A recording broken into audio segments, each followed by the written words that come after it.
مش هتصدقوا رد فعل العميله دي على صندوق خامات الاطفال. اوريكم الاول محتوى الصندوق وبعد كده اقول لكم على مفاجاه حلوه جدا خاصه بكورس ديكوباج الاطفال. خليكم معايا للاخر. بصوا البوكس بقى فيه اول صندوق 15 في 15، الفينش بتاعه هايل بصراحه. كمان في تابلو قطر 30، في حامل موبايل.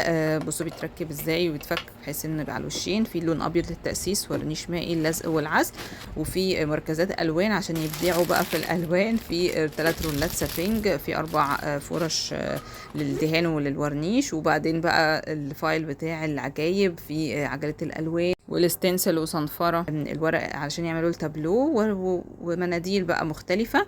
هي كانت مزوده بصراحه مناديل طالبه زياده ومزوده على الصندوق. في كمان المدقه علشان الستنسل، وفي الستنسل طبعا.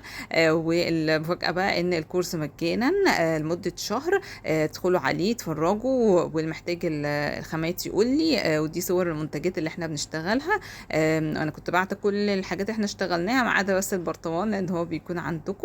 دي حامل الموبايل اللي اشتغلناه، وكل الحاجات دي اشتغلناها، البوكس والتابلو ورأيها بقى.